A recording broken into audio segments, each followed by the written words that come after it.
on free and reduced lunch if they qualify. The other thing I wanted to talk about is just kind of wrap up some of these revenues. I wanted to talk about, I got to find my photos. Here's my camera stream here.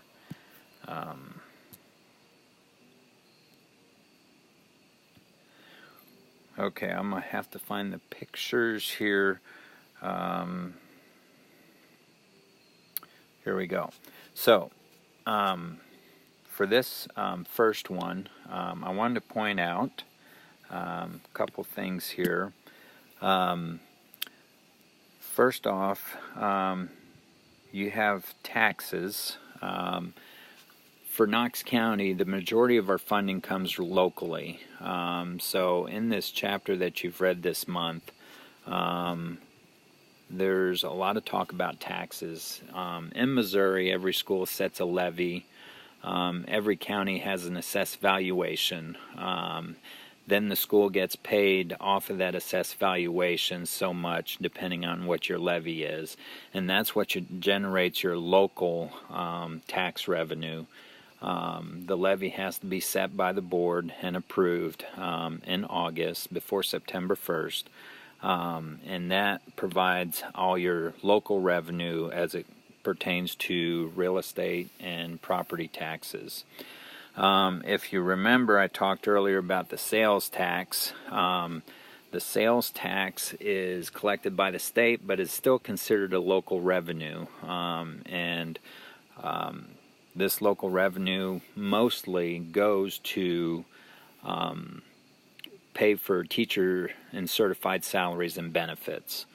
The taxes that we just talked about, the current and the delinquent taxes, those are put into Fund 1, Fund 2, Fund 3, and Fund 4 based on which one your levy is set. So for example, at Knox County, most of our funding goes into Fund 1, but we do have 20 cents of the levy that goes into Fund 3. Fund 1, if you remember, deals with anything supplies, anything that's non-certified salaries and benefits. Fund 2 is certified salaries and benefits and tuition to other schools. Fund 3 is your debt service, and if you remember, Fund 4 is your capital projects. On the other one that I want to talk about, if we go to this one here, I want to just show you on here some other areas of funding that impact schools. So the first one is you have railroad and utilities, fines and forfeitures. Those fines and forfeitures, if someone gets fined by law enforcement or by the courts, or if someone gets a speeding tickets in the county, that's what those revenues are. Railroad and utilities, they get taxed as well, and so that becomes a county revenue. So all of these are county revenues. Then from the state, we get the basic formula money, which we just talked about. It's based on what your weighted ADA is. You get transportation money, early childhood special ed money, classroom trust fund, which also comes off of your basic formula money and is based on your prior year weighted ADA. So that impacts the weighted ADA, impacts classroom trust fund as well. Then under the federal revenue side,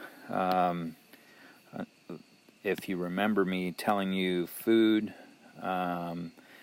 free and reduced lunch students, you get a lot more money if you can increase how many students are in free and reduced lunch.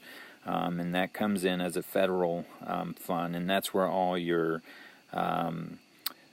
special ed and your title, all your federal programs funding come into as federal revenue. So that's just kind of a quick breakdown on revenues. And I know you have to write an article to the paper about the importance of free and reduced lunch program and how it benefits the school. I hope this gave you enough information to do that.